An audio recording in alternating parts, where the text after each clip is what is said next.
Welcome to the Fantasy Football Brothers podcast. My name is Blake, and I'm here with my younger brother Carson, and we are on to Week 8. Say hello to the people. Hello, everybody. And as we always do at the beginning of these episodes, I don't know. Did I extend my lead? Did I lose my lead a little bit? But I'm still ahead. I was 1 yard short of being right on both of those games that we picked differently. The Jaguars were 1 yard short of winning that game. I picked that one, so obviously you got that one correct with the Giants, and then my division rival Jets took down your Denver Donkeys. Oh, gosh. So yeah, here we go. So this whole story, Blake overheard someone just in public refer to the Broncos as the Donkeys, and now here we are, the Denver Donkeys. I like it. I like it. It's fitting. Yeah, well, so, I'm not gonna. They're not worth defending anymore. So I guess I'll take it. Whatever. All right. So let's go ahead and jump into this. I don't know. Have you been throwing up our records for pick'ems on the screen or not? I haven't, but I can just say it real quick. I'm 65 correct, 43 incorrect, and Blake is 60 correct, 48 incorrect. So still both well above 500. So that's good. Yeah. That's something. That'll work. All right, so first thing I want to get out of the way, obviously Week 8, there are two teams on a bye, and they're two big-name teams in terms of fantasy assets. We've got the 4-3 LA Chargers and the 5-2 Kansas City Chiefs. Hey, maybe the Broncos can put up a top 2 performance out of that division this week. Hey, maybe. So, do want to get this out of the way as well. There's a report indicating that the Chargers expect Mike Williams to miss a minimum of 4 weeks. Now, I'm assuming that means including this bye week, not 4 games. So, yeah, just keep in mind you will probably be without him for about a month. So that's a tough loss. I didn't realize that he suffered that severe of an injury last week, so that is a little bit surprising. It didn't look good. It didn't look good for sure. Especially now that Keenan is probably back and healthy, unless he re-aggravated himself and I'm unaware of it. I think I don't know. I didn't really know of anything that could have happened with that, but he's probably back for Week 10. So they'll have one of their wide receivers again. Just only one of them, I mean. So that should be interesting. Do you think Eckler can continue booming like he has been? I know you just traded for him in our main league. Yeah, buddy. No, I hope so. But let's move on to the players that are actually playing this week. All right. And the Chiefs. Thursday. Sorry, we didn't even say them. You did at the very beginning. And I already. My bad. Chiefs are out too. Plenty of good players. Okay. Thursday Night Football takeover. Okay, great. So the Thursday night matchup is the Baltimore Ravens at the Tampa Bay Buccaneers. When we saw this matchup earlier in the season, when the schedule was announced, this was an exciting one, and it's feeling like the air has kind of been taken out of this game a bit based on these teams' recent struggles. I'm still expecting it to be a competitive game because I think even two teams that are struggling can play up to the game, play up to the moment, we'll say. Especially in prime time. It's too, yeah. So either way. Let's go ahead and start with the Ravens here. Lamar Jackson had another quiet day and his first game without a touchdown, where he finished healthy since his rookie season back in Week 11 of 2018 versus the Bengals. I had to dig deep for that stat. Wow. And you can talk about him a little bit because as I'm about to announce, I took you down in both of our leagues last week. Yeah, you did, and I had Lamar Jackson on one of them. So. Yeah, so go ahead and talk about your guy. With Lamar, it's honestly simple. You're not benching him. You're just not. He's got he's too versatile and too unique to think that a particular defense is going to stop both of his abilities of being a good passer and a good rusher. So for that reason, I never feel like there's a matchup where I feel like he can't do anything. He has had a bad stretch the past 4 games. That's not great. But I'm still not even remotely considering benching him. Do you think that's fair? Oh, yeah, most definitely. I think, the Lamar that you got in the first couple weeks where he was looking like a man that wanted to get paid. Yeah. It's been a far cry from that this past month. But I completely agree with you. I mean, he's so talented with his legs. And when he throws the ball more than 16 times like he did against Cleveland, where he only completed 9 of those 16 attempts, it's kind of a tough spot to succeed fantasy-wise with Lamar. Yeah. And with that 16 pass attempt number, that's roughly half his season average for pass attempts. So they were playing from ahead most of that game, if not all. I don't know. They may have been wire to wire with that one, Yeah. if I remember correctly. But yeah, just not really in a position where they had to throw. And so Lamar, did have some stats with his legs, obviously, but that passing volume just wasn't there, and no touchdowns hurts, of course. Yeah. On the plus side, he is averaging 10 carries per game over the past month. Keeps his floor high, but again, you've already alluded to it. You're not concerned with continuing to start Lamar Jackson. He is still ranked as the QB4 overall. Yeah. And that is just a testament to how amazing he was in the first 3 games, and you know his ceiling, so you just have to continue to trust him, barring any sort of... I mean, if he was playing through an injury, maybe you could kind of rationalize benching him, but that's not the case here. Mm-hmm. So I think you have to just keep on plugging him in and hope that he booms for you. Yeah, agreed. Let's go ahead and move on to, kind of a hot ticket on the waiver wire. That's Gus Edwards, 18.6 fantasy points in Week 7, 16 for 66 and 2 rushing touchdowns. Did not catch his only target. Only played on 36% of the snaps. So I think it's important to note that Kenyon Drake logged 11 carries in this game, but he was horribly inefficient. Only managed 5 yards on the ground in this one. So let me ask you, with Gus Edwards, this, kind of not so great snap percentage, do you think it goes up in the future moving forward based on his performance? And otherwise, is this performance news or noise? I'd say it's sort of news. I mean, this is his first game back since the 2020 season. Is that correct? He's been out basically as long as J.K. Dobbins has been. Doesn't sound right, but I'll check on that. Yeah, that doesn't sound right, but I don't think he played at all last season because they were playing like Latavius Murray and Le'Veon Bell. You're right. So yeah, he's back. 2021, he did not play. And that snap percentage was low, but obviously he was really involved to still get 16 carries. So when he was out there, he was getting fed the ball.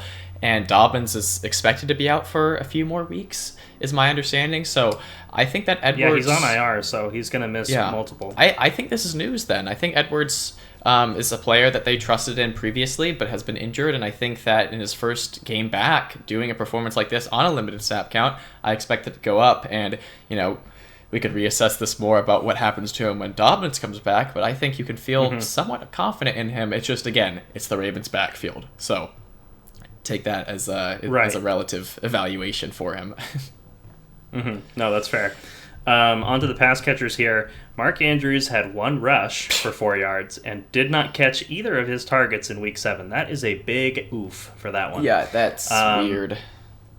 Yeah, I mean, and I think what it really goes to show is that there are no guarantees at the tight end position. Yeah. So you're still starting Mark Andrews as long as he's healthy. Yeah. And that's kind of where it is with that position. Yeah.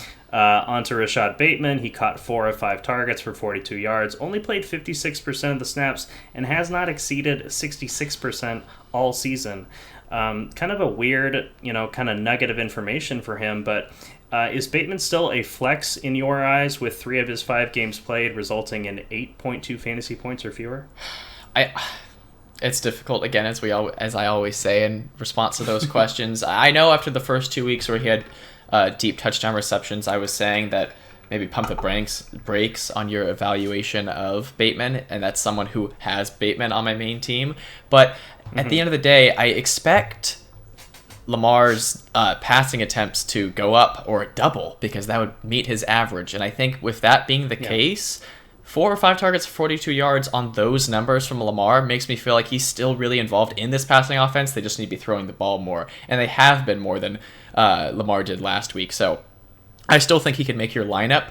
And I have noticed that snap count, it's weird, especially with him kind of being the undisputed wide receiver 1. Again, Mark Andrews kind of is that number 1 pass catcher, so that's a little misleading. Yeah. But that's kind of is misleading. He's most definitely the number 1 based on target share and everything else. I just mean calling him wide receiver 1 is misleading. Right. So yeah, I mean, you like to see that stat line relative to what Lamar did passing the ball. So I think that has to make you feel confident enough. But again, he can be kind of more of a boom bust play like the other pass catcher you're wanting to talk about in this offense. Yeah, and that's Devin Duvernay. Definitely a boom-bust flex play at best in my eyes. Although for him, the type of player he is, I would avoid starting him if I could. He's really not someone that, unless you're in a deeper league, you're really considering. Hopefully, with only 2 teams on a bye, you'd have to be kind of desperate at that position to plug him in, I think. Yeah, if you're making this decision of Bateman, I think that Duvernay is kind of self-explanatory for not being anywhere near as safe as making your lineup or just being a good decision, because I would never bet on Duvernay consistently outperforming Bateman statistically. He is just kind of Right. he is a boom bust play for sure. Yeah, so let's go ahead and talk about now the home underdogs by 1 point, and that's the Tampa Bay Buccaneers. I've got a short rant here, but it's going to involve you, so don't worry. Don't tune out. So, am I wrong, or is the struggles of Tampa Bay not... I think Tom Brady's getting an unfair amount of the blame. And I know he's the quarterback, and I know that he's the GOAT, and people hold him to a very high expectation. But let me just give you some stats on him. He's 3rd in the NFL in completions, 6th in the NFL in passing yards, 8th in completion percentage. The glaring issue is that he is 16th in touchdowns, in passing touchdowns specifically. So there's your issue. I know people are like, oh, why aren't they putting up points? Well, when Mike Evans drops an open pass that he's not even covered by 20 yards, that's bad. Part of the problem. That was bad. There's a lot of momentum, and I know that momentum is kind of a woo-woo type of thing, but it is a real thing in sports. Like, whenever something goes wrong early in a game, it can kind of set the tone, and I think that drop that would have been a huge touchdown early in the game, I think that messed up the momentum in this game. And here's the other thing. Tom Brady's stat line minus or we'll say despite the lack of touchdowns looks good. 32 completions, 49 pass attempts, 290 passing yards. He was 5th in completions, 8th in passing yards for week 7. So still inside the top 10 by all numbers outside of that touchdown stat. One critique that I can give out, 5 of his 49 pass attempts were intended for running backs. That's far too few. Fournette receiving 3 of those targets, Rachaad White receiving 2 of them. That's weird considering Fournette's receiving usage, what was it, 2 weeks ago against the Chiefs, I want to say it was, where he had like 10 receptions or something crazy like that, so that's weird to see that big of a shift. I'm looking up what you're talking about. I don't know when it was, but there was a week where he he led the team in receptions, Fournette did. Yeah, I think that was the Falcons where he had 10 catches on 11 targets. Yes, yeah, that one. Yeah. So yeah, exactly. The 3 targets, just that's unacceptable. That can't happen. It just it's not how they win games. So anyway, Baltimore is allowing 23 points per game on average, and on a short week, would you bench the GOAT? That's the question. And the real difficult thing is, who do you replace him with from the waivers? Go ahead and read off these names, Carson. Yeah, so you made this list, but I added the roster percentages. So Daniel Jones at the Seahawks rostered, and these are all sleeper roster percentages, by the way. Daniel Jones at Seahawks rostered 59%. Jared Goff versus Miami, 50%. Jimmy G at the Rams, 50%. Justin Fields at Dallas, 40%. And Marcus Mariota versus the Panthers rostered 36%. I feel like you're being too bold to bench Brady, honestly. Yeah, and I would say this too. I think I am fortunate enough to have Joe Burrow on the same roster as I have Tom Brady, and so for that's an easy decision for me. But if you're trying to pick up an option off the waivers, good luck, because none of those guys have the ceiling of Tom Brady. And it's just, you're kind of in a tough spot. If you don't have an obvious replacement for Brady on your roster already, you're likely not picking one up and starting him this week. Yeah, and I mean, at the beginning of the season, teams were slinging it against the Ravens, and I assume that's still the case, or maybe that was due to injuries. I could be wrong there, but we've seen this defense.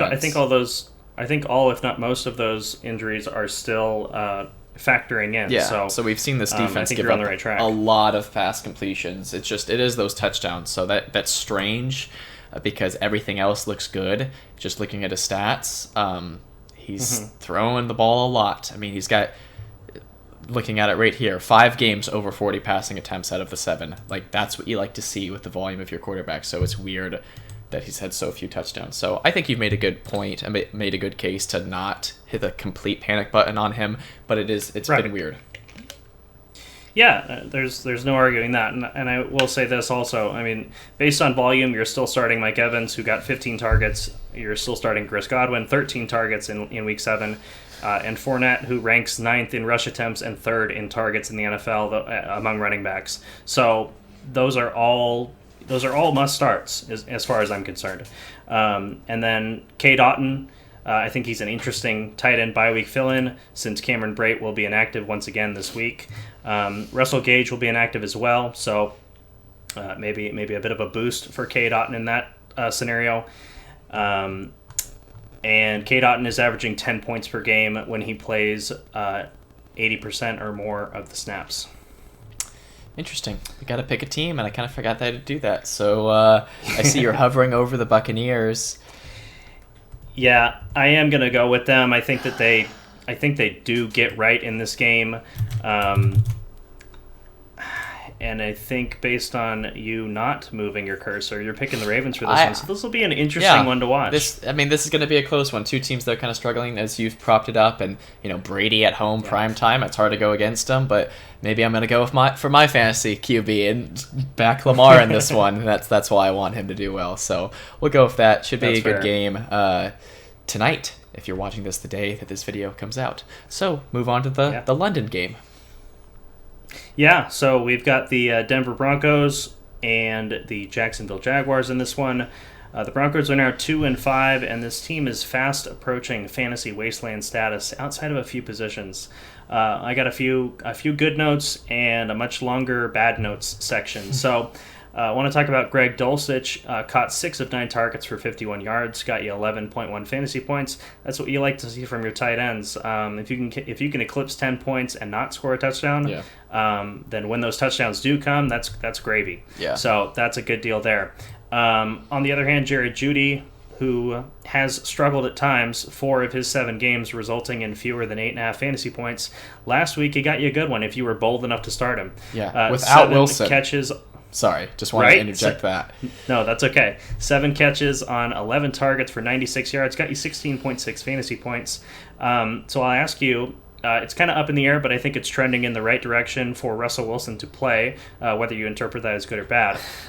But is Jared Jeudy a flex consideration in Week 8? I think a flex consideration. So in your eyes, that's like a top 30 player in the position, would you say? I think with that interpretation, Jeudy has to be a consideration just because I think it's too bold to just say that no, he's not going to be able to be serviceable top 30. I think that's too bold. I still think it is. Well, I mean, I got to refer back to the 4 of 7 games have been fewer than 8.5 points. Oh my gosh.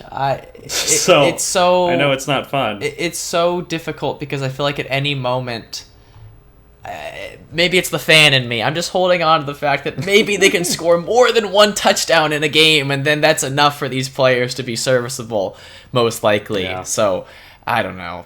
Maybe I'm in denial, but I feel like he is a top 30 play. I don't know. I'm not excited about it. I don't have Jeudy, so I'm glad I'm not having to do that, but I think benching him for the other options you have is too bold. I don't know.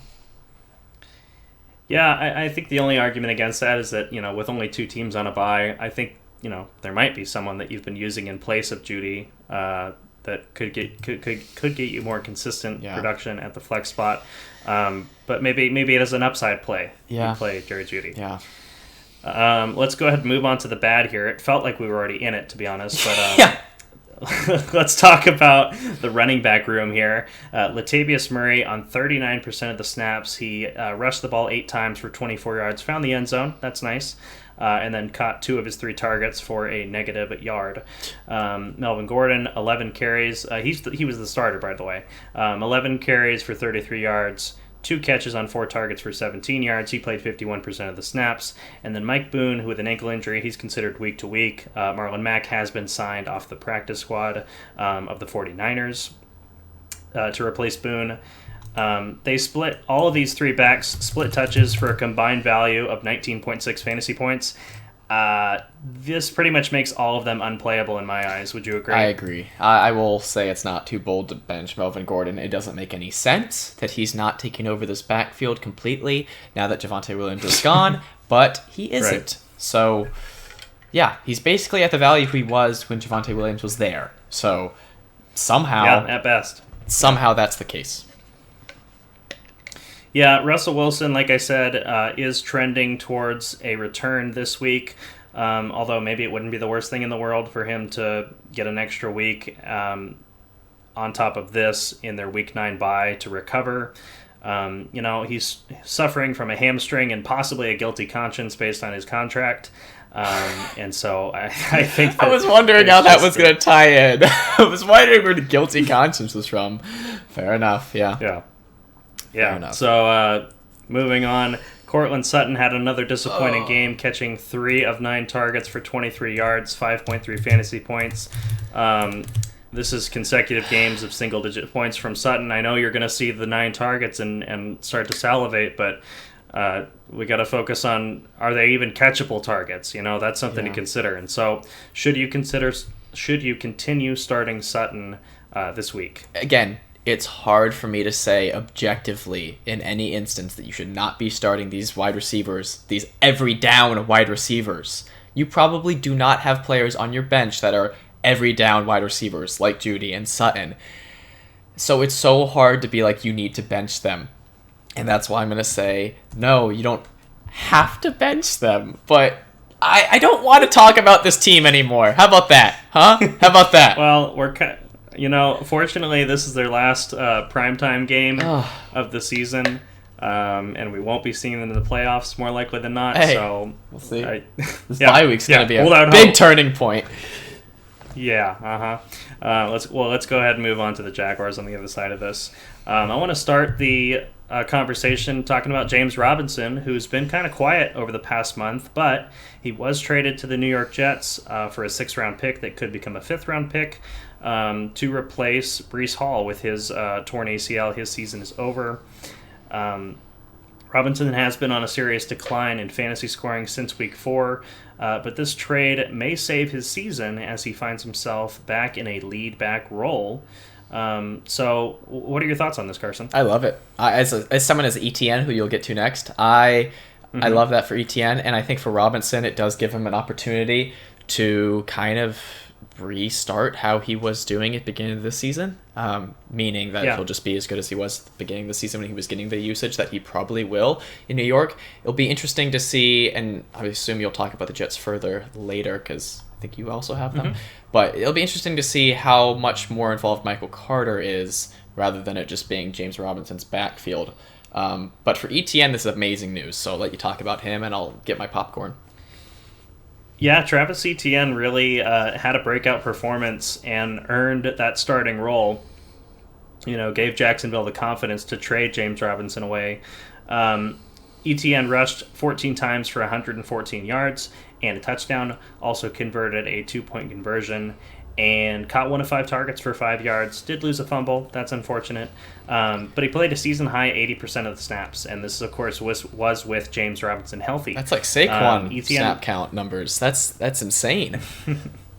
Etienne has big play upside, averaging roughly 6.5 yards per carry on the season. That's fantastic. That's like Nick Chubb status. Yeah. So you love to see that. I also saw, and this kind of seemed like a cherry pick stat a little bit, but Etienne has more 40-plus rush plays than Najee Harris does in each of their entire careers.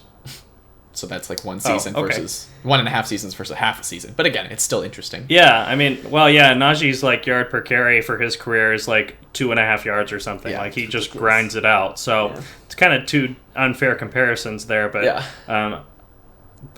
certainly a cherry picked, but interesting nonetheless. Yeah.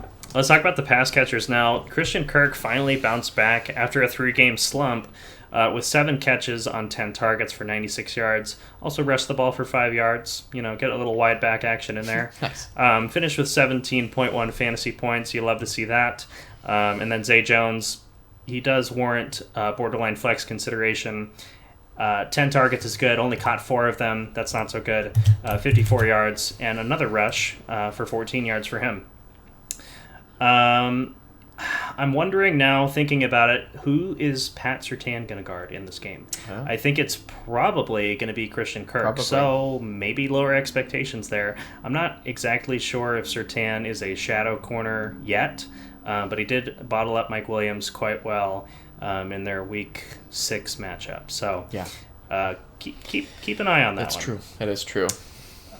And then lastly, Evan Ingram continues to perform serviceably as a tight end for this offense, catching 4 of 7 targets for 67 yards. He has scored 9 points or better in 3 consecutive weeks. You like to see that from your tight end, and not that this is a positive, but doesn't have any touchdowns on the season, meaning those points are coming from catches and yardage, which is what you're going for. That's true.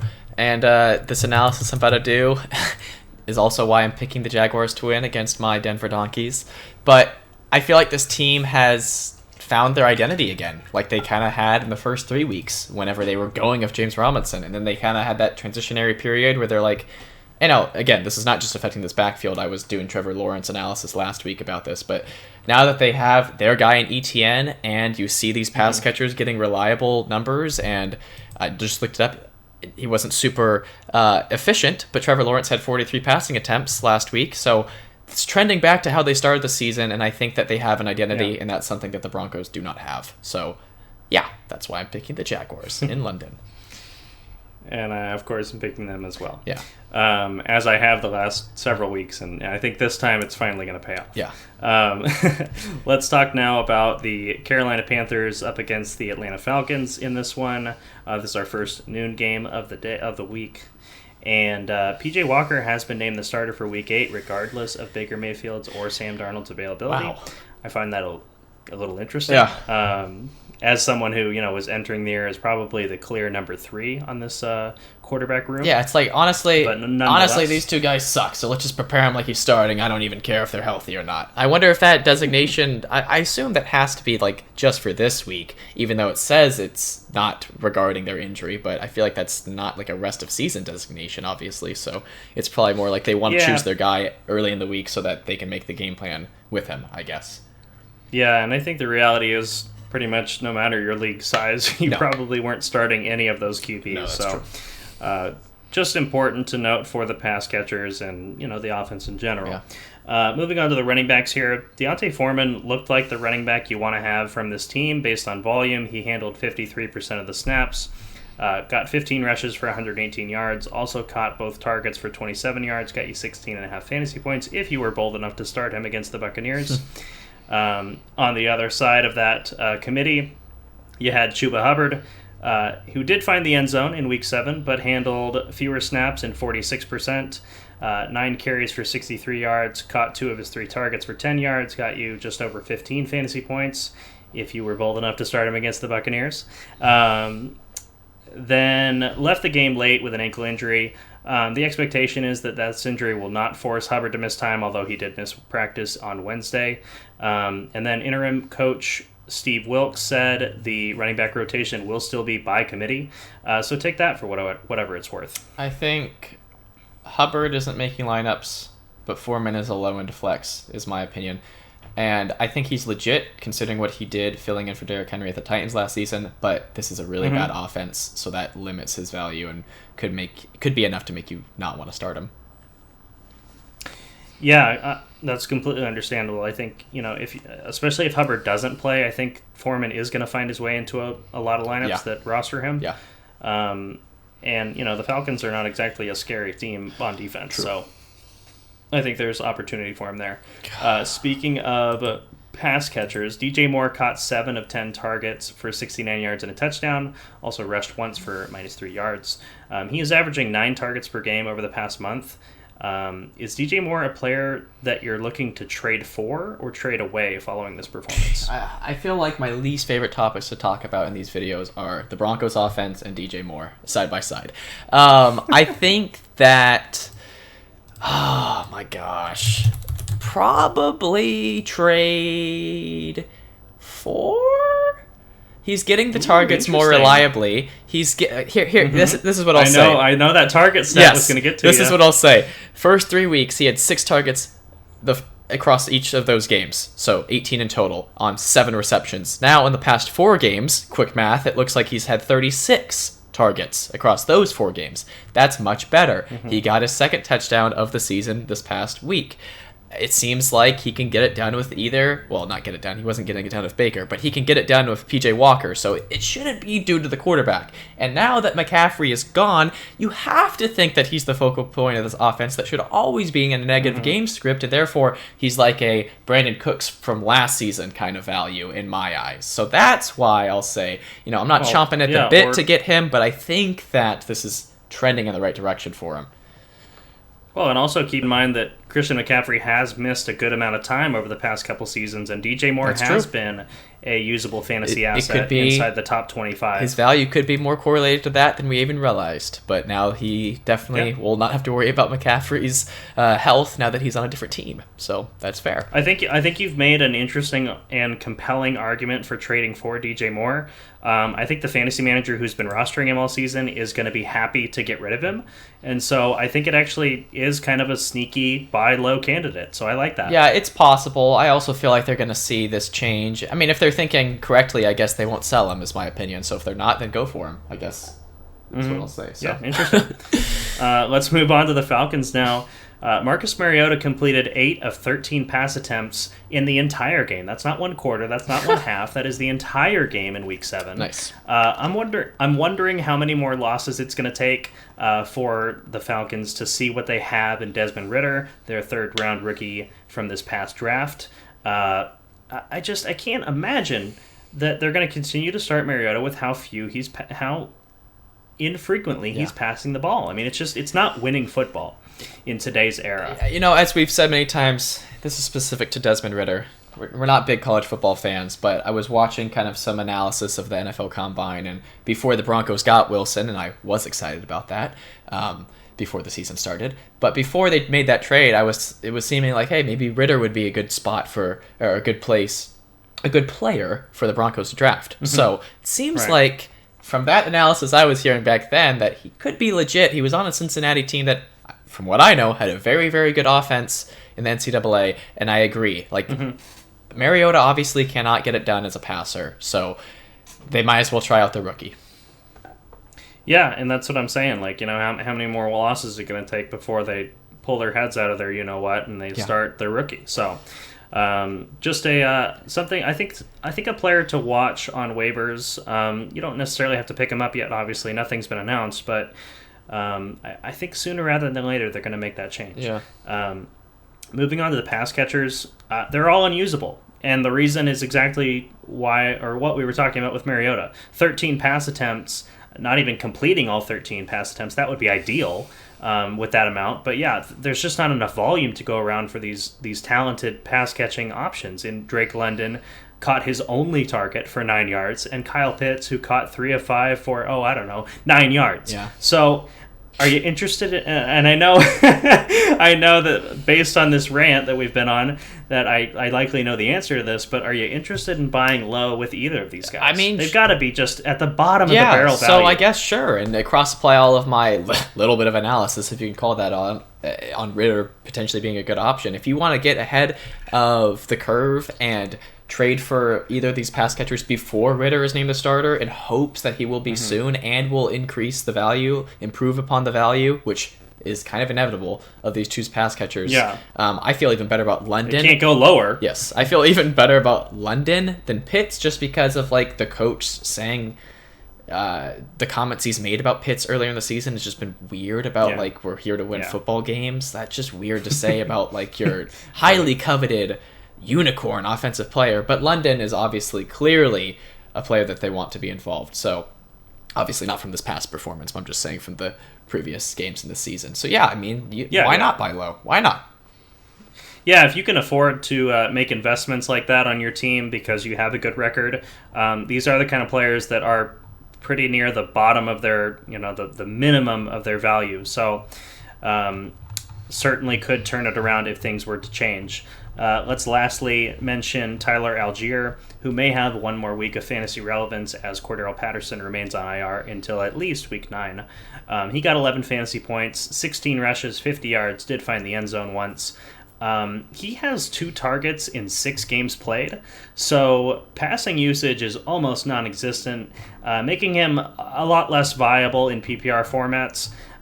But based on how this team is running their offense, they run the ball quite a bit, and so that volume, if you're desperate, maybe you faced some injuries, or maybe you had Jeff Wilson and now Christian McCaffrey's raining on your parade, and so maybe Tyler Algier is a 1 week fill-in for you this week. I find it's very difficult for me to advocate for him, but I think it's important to know that based on how this offense is running, Tyler Algier may have 1 more week left on the tread, we'll say. Yeah, I think that's fair. I'm going to pick the Falcons, I guess. Okay, and I'm going to pick the Panthers in this one. All right, interesting. I think coming off of a surprising, well, I mean, it's just, no one picked the Panthers to win last week against the Bucs. Yeah. I think the Falcons aren't playing to win games, and so I think Carolina's got some fired up momentum heading into this one. Yeah. I'm picking them. So That's that. This bottom of the barrel, I mean, divisional matchup is what. But I was about to say that, but like this whole division's been kind of playing very bad, honestly. Yeah. So. Yeah, no, it has. It's been weird. All right, we move on to the next one. Okay, so that is the Chicago Bears up against the Dallas Cowboys. The good news about the Bears is that they managed to pretty much smack the Patriots last week, and I say good news sarcastically as a Patriots fan, but some of the positives in that one, Justin Fields now has back-to-back weeks with over 80 rushing yards. Wow. His first 2 touchdown performance since week 1. Is Fields worth adding as a bye-week fill-in yet? And before you answer that, let me just say his next 3 opponents after Dallas this week. That's home to Miami, home to the Lions, home to Detroit, and at Atlanta. I think against Detroit and Atlanta, yes.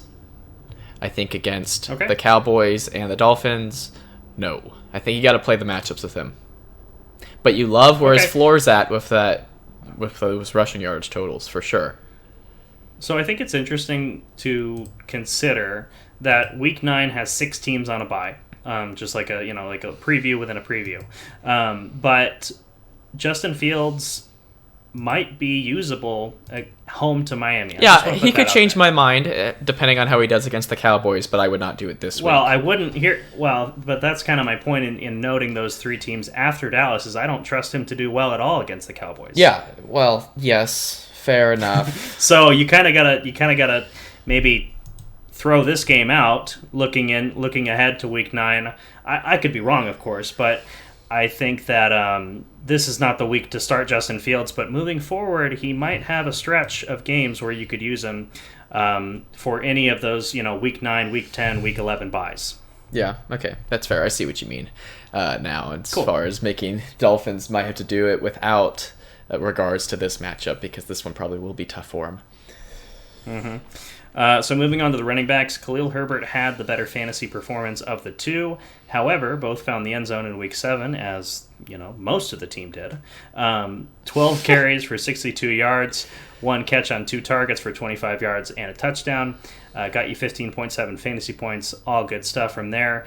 Are we getting to the point where Khalil Herbert is kind of entering the Tony Pollard realm, where you can kind of start him regardless of Montgomery's being active or not in games? Well, I mean, I don't like that rule because I never feel good about starting Pollard, just valuing him, but with Zeke being healthy as well. So I think that, it's becoming that kind of a situation, which makes it honestly more annoying to roster them, either of these running backs, than not.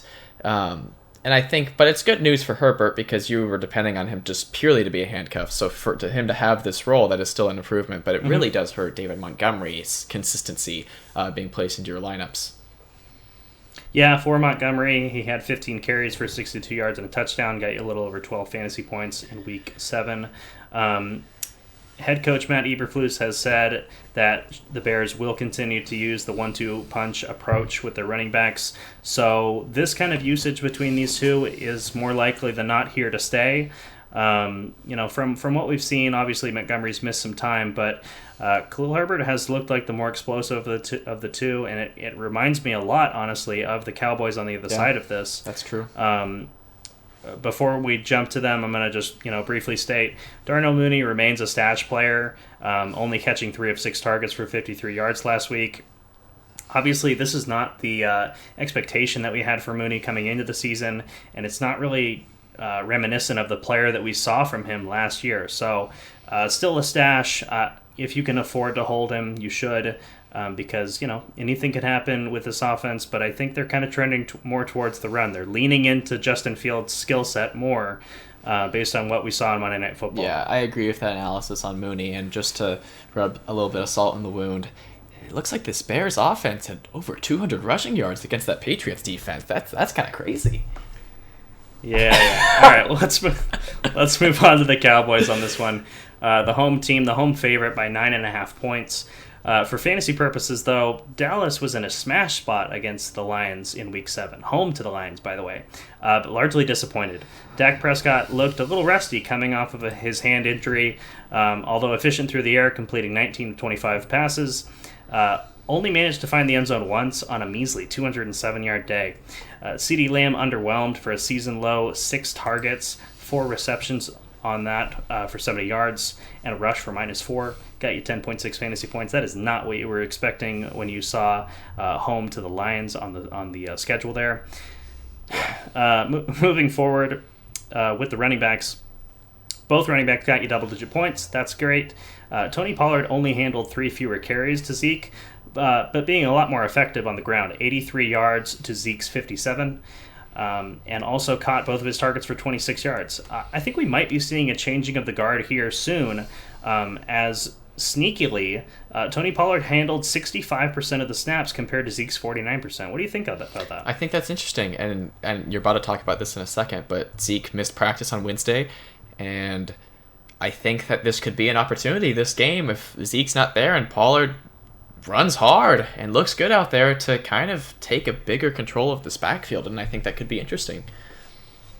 Yeah, so the note about missing practice does complicate matters because my initial thought was, 12 of Zeke's 17.7 points came from touchdowns. I was going to ask you, is he a sell-high candidate? All the writing's on the wall in terms of his usability as a lead back. I think he has to be a sell-high candidate. Because all of his points have come from touchdowns. Like all of his performances that have been double digits, I think almost all of them have included a touchdown or close to it. So he's been very, very, very touchdown reliant. So yeah, I think that, and if you're trying to, again, like you said, trading away when he's injured probably isn't great, but Pollard could be taken over. So maybe get ahead of that. I don't know what it is within me, but I'm picking the Bears. Wow. Okay. So 9.5 point favorites, as I said. I love that we're starting to pick more games differently. It makes it a lot more interesting. Yeah, maybe I'm trying to lose my lead. I think you are, honestly, because to be honest, I really believe in this Cowboys defense. They're one of the best in the NFL. And so was another team I heard that they faced last week. Listen. We're gonna get into it whenever we get to the Patriots in this later in this podcast, but you know what? Let's just hold it till there because I got a lot to say about that one. All right. That was really bold for me. Let's move on. Yeah, 9.5 point underdogs on the road. I would say so. Yes. Okay, let's move on. Miami Dolphins at Detroit Lions for this one. And if you watched any of this game, you would have seen, well, if you watched at the beginning of the game, I'll say, because the second half was a bit of a snooze fest. No points scored in that second half on Sunday night last week.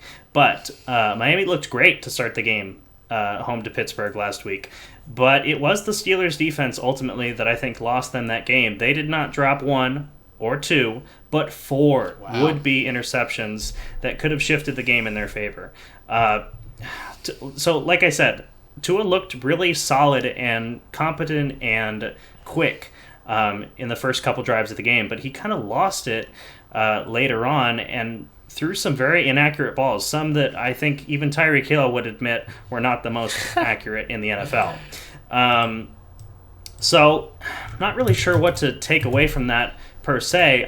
If I roster Tua and I held him through his injuries, I'm likely starting him against the Lions. I mean, what's not to like there? So, Yeah. But I think it's important to note he didn't quite look 100% on top of everything in that game. Like I said, 4 would-be interceptions is a lot, and if even if 2 of those go the other way, that's a big shift in the game. For sure. Someone who is doing a lot with the work that they're getting is Raheem Mostert. He had a strong showing, 16 carries for 79 yards and 4 catches on 5 targets for 30 yards and a score, 20.9 fantasy points for Raheem must start. Yeah. You like to see that, although as a Chase Edmonds drafter, maybe not. Honestly, well, yes. As someone, I have him on my team that I have Chase Edmonds, and the reason I probably pounced on Mostert before anyone else probably was willing to is because I had Edmonds. So since I have Mostert now, I can kind of forget about Edmonds because Mostert is taking over. And it really... That was a savvy move. I'm happy I did it. And it really does go to show that Mostert is a legitimate great running back in this league. He just has been plagued with injuries in the past. Healthy. Yeah, kind of a absolutely. Rashad Penny kind of. First ballot Hall of Famer. Similar arc for him too. All right, and then on to the wide receivers. Not a lot to take away here. Obviously, 2 fantasy studs. Tyreek Hill has had 12 or more targets in all but 2 games this season. That's fantastic. It got you 14.2 in Week 7. You like to see that. Obviously not his ceiling by any means, but still a solid performance. And then Jalen Waddle seems to be back to his old ways, with Tua back under center, catching 4 or 5 targets for 88 yards. He got you 12.8. All good on that account. Yeah. Moving on to the Lions, the home team in this one, 3.5-point underdogs, by the way. Jared Goff turned the ball over 4 times in Week 7, 2 interceptions, 2 fumbles. That was, the Dallas defense. But now with a bye week sandwiched by 2 absolute crushing floor games from Goff, the universe, I think, is trying to tell us something. Goff should remain on your bench or your waivers in Week 8. There are too few quarterbacks unavailable to warrant Jared Goff starting based on how he's performed over the past 3 weeks. Of course, I'm factoring in the bye, but that's another 0, so whatever. I think moving on. I'll just say real quick. I think objectively, everyone all neutrals were excited to see some life in this Lions offense to start the season, but maybe they were riding off of some Hard Knocks hype because honestly, it's kind of gone again. Yeah, and I think it's not unreasonable to mention the idea that he's been without Amon-Ra St. Brown for the majority of those 3 games. I think maybe that has something to do with it, but it's still just not a situation where you can really justify starting Jared Goff this week. So that being said, monitor that injury status of St. Brown. Avoided a concussion in Week 7, but was ultimately removed from the game as a result of the new protocols. He displayed instability, and that's one of the new factors that can allow a player to be ruled out. Seems fair. In game. Sure. So another injury to monitor is DeAndre Swift with an ankle and a shoulder injury. Detroit has been extra cautious with the third-year running back. Are you interested in buying low on Swift? I think that's interesting. Probably. I think that since Jamal Williams had been vulturing Swift a lot early on, has made Swift's early season, not that he's been bad, but been a little unlucky. And I think that you have to, as we've said many times before, Swift gets it done whenever he's out there and healthy, both either on the ground or through the air. So yeah, he's a player that I'd like to have on my team. So yeah, buy low. Cool. And then just a little note, housekeeping, sort of. Head coach Dan Campbell has said that Jameson Williams' return remains at least another month away. He's sitting pretty on my bench. Yeah. We're both picking the Dolphins to win this one. I don't think that's too controversial. Yeah. And we can go ahead and move on to the next matchup, which is the Arizona Cardinals at the Minnesota Vikings. So with James Conner and his ribs issue, he was at practice Wednesday. monitor his status. He was a game time decision for Thursday night football in week 7, so I think more likely than not we're going to see James Conner back this week. If he plays, I suspect Eno Benjamin, Keontae Ingram return to backup roles and kind of lack fantasy relevance like they did earlier in the year. Talking about the pass catchers now, DeAndre Hopkins made his season debut, and fantasy managers who invested in him, like myself, were rewarded handsomely. 20.3 fantasy points, 10 catches on 14 targets for 103 yards. This is kind of the ideal scenario for Hopkins with Marquise Brown injured. Doesn't have to compete with him for targets. And Hopkins is a borderline wide receiver 1 as long as Brown remains sidelined. Would you agree? Yeah. I think that's fair. He did amazing. He had a wide receiver 1 performance last week, so I think that's his only game he can go off of this season, so I think that's fair. Yeah, okay, cool. With Rondale Moore, on the other hand, really burned fantasy managers, and I'm looking at you directly, who started him in week 7, catching one of only 2 targets for 31 yards. What do you make of that? I had to pull up the snap percentage real quick. 89, so he still was very involved. I think that... He was running wind sprints all game long. I think I'm inclined to believe that this is more of a blip than a new norm for him. I mean, it's his second season. Clearly, they've wanted to get Rondale more involved due to the fact that Greg Dortch... That's been the narrative during the preseason. And Greg Dortch filled in for him to start the season, and when Rondale Moore came back, they're like, here you go, here's your spot again. So they clearly value him. And in week 6, 10 targets. Week 7, 2. And Hopkins had 14 targets. So... I expect that to go down a little bit, but more likely, I think Rondale Moore can do more than 2 targets. It was weird. I completely agree with you. I think... Go ahead. I was gonna say the irony of things. When you were a little mean to Greg Dortch when Rondale Moore returned on this podcast, and so hey, no, I felt bad for him. I don't know about that. You review the tape and we'll see. All right. He was the one who actually caught a touchdown in this game, not Rondale Moore. So maybe a little karma went your way there. My bad, Dortch. So I'll ask you, and I think you kind of alluded to this, but are you giving Rondale Moore another shot as a flex this week, or are you benching him until he proves it on the field? I think you can give him another shot just with how involved consistently. I mean, he's consistently been above 85% in all 4 of his starts this season. 85% of snaps. So I think that's really important. No, that's completely fair. On a limited number of teams on a bye, 2 teams on a bye. I keep referencing that because it is important to note that when there are that few number of players missing, it kind of makes these borderline guys a little bit less must-start situations. And I wouldn't blame you for benching him until he proves it on the field based on how you've had to hold him most of the year when he was dealing with injuries. So you may have someone that you feel better about at flex, and I wouldn't blame you for choosing them ahead of Rondale Moore. Yeah, I think it's more... You don't have to do either way. How about that? It's the fence-sitting answer. I have reasoning to believe that he should be able to... Better days are ahead. Yes, I have reasoning to believe that, but, if you feel like you need a more assured fire option, of course, go for that. Yeah. All right. On to the Vikings here. Coming off of a bye in Week 7, Justin Jefferson and Dalvin Cooks are being slotted back into lineups, of course. Adam Thielen is a flex with upside.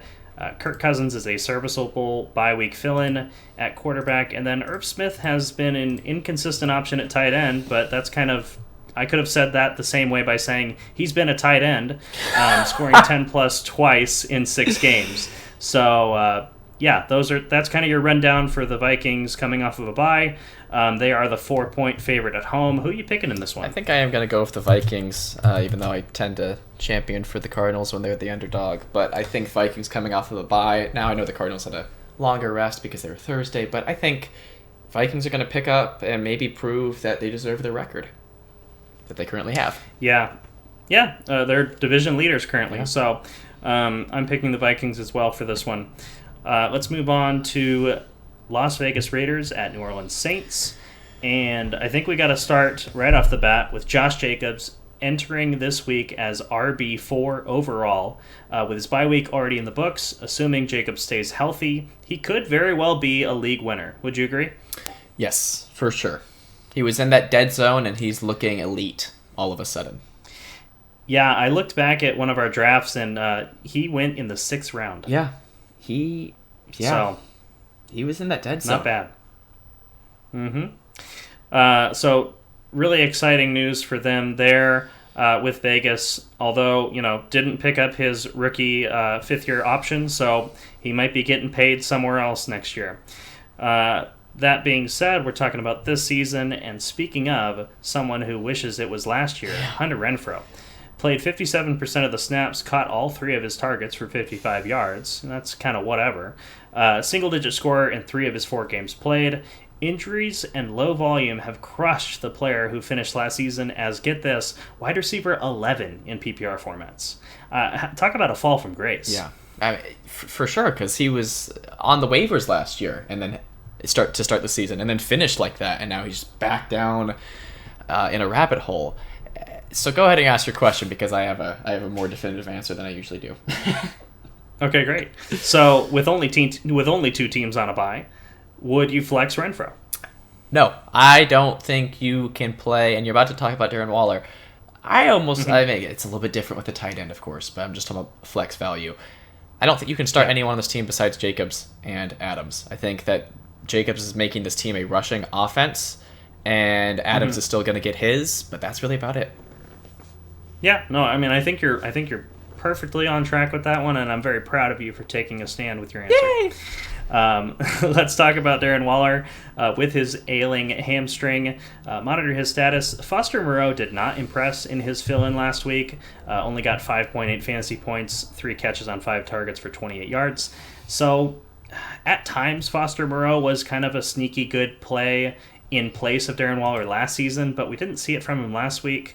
I'm not really expecting, if Waller to miss again, that Moreau rises to the occasion, really. I think you're on the right path with Jacobs and Adams being the top 2 and only options that you're looking to start on this team. Yeah. Yep, for sure. All right, well, let's talk about the Saints next. They are the home team in this one. Andy Dalton put up 26.5 fantasy points in Week 7. That's pretty fantastic. What a guy. Although, if you would ask him, I think he would take a couple of those throws back, just like the Cardinals did with those passes. If you catch my meaning. Yeah. Head coach Dennis Allen said Jameis Winston is healthy, but they're going with Andy Dalton for Week 8. What do you make of that? I think that's bold. I mean, I was about to look up what is the age difference there, because Dalton, I got it right here. Let's see. I think it's pretty. Dalton it's pretty sizable. 34 and Winston's 28. That is bold. That's bold. So you're being ageist. What's going on? Well, I think you got to go with someone who theoretically should be entering the prime rather than someone who's kind of at the latter end of his season become a backup. But he's proven it out on the Career, you field. mean, yeah. So, yeah, I meant career. Yeah. He's proven it out on the field. So I guess you can't fault the head coach for making that decision, but it's bold. Well, yeah, and I when you say proving it on the field, like they did lose last week pretty convincingly. So I think it's kind of an interesting, kind of a perplexing decision, to be honest. I don't know if there's something more going on behind the scenes there, I guess but that's fair. I feel like sooner rather than later, at some point this year, we're going to see Jameis Winston back at quarterback. That's just my thoughts on it. Yeah, and now that I'm looking at Andy Dalton's stat line like directly, he had a Jameis Winston stat line. They were not impressive. He had a Jameis Winston stat line. Yes. Oh, you're talking about in Week 7, right? Yeah, in Week 7. Yes, lots of touchdowns, lots of turnovers. Yeah. So I think I know the answer to this, although I'll ask it anyway. Should you start Dalton over anyone this week? No, probably not. Probably not. And I'm with you on that. Yeah. Moving on to the pass catchers, Michael Thomas with his foot injury, continue to monitor his status. This was a concern coming into the season with Michael Thomas's injury history. And we're just, I'm rooting for this guy to get back on the field and do what he does best. We just haven't seen it in a while, so unfortunate there. With Jarvis Landry, on the other hand, with his ankle injury, 3 straight games under 10 fantasy points prior to his injury. Landry's available in close to 70% of leagues, and I think it's probably deserved.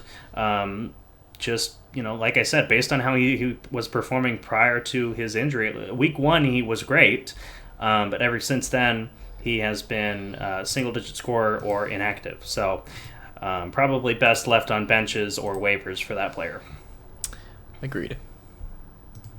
Yeah, and then with Juwan Johnson, the tight end, although, Taysom Hill, where you at? But Juwan Johnson put up 20.2 fantasy points, catching all 5 of his targets and finding the end zone twice. Here's the bad news. He has averaged just over 5 points per game prior to his Week 7 boom performance, so I'm not exactly rushing out to put Juwan Johnson in my lineup anytime soon. Yeah, not legit. Not at all. We always do this with boom tight end, especially whenever they find the end zone twice. It's not legit. You got to see it happen a few times, but that kind of stat line doesn't happen a few times. You're starting... Well, and I think not only... Go ahead, because I was about to change it. Go ahead, okay.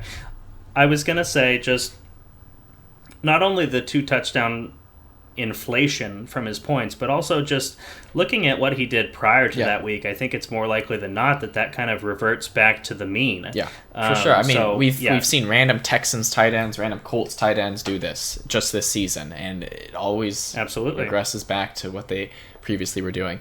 And what I was about to say was you're starting Kamara. I would still say you're starting Thomas if he's healthy, and you're definitely starting Olave, who's making a case for like the best flyer in drafts this season, honestly. Yeah, 100%. Yeah. He's been a great value. No doubt about it. I'm picking the Raiders to win this one, as are you. Mm-hmm. I think that there could be something behind the scenes of this Jameis Winston decision, and they kind of are banged up.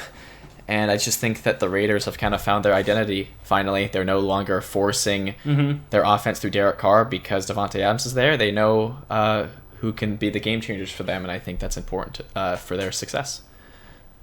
Yeah, agreed.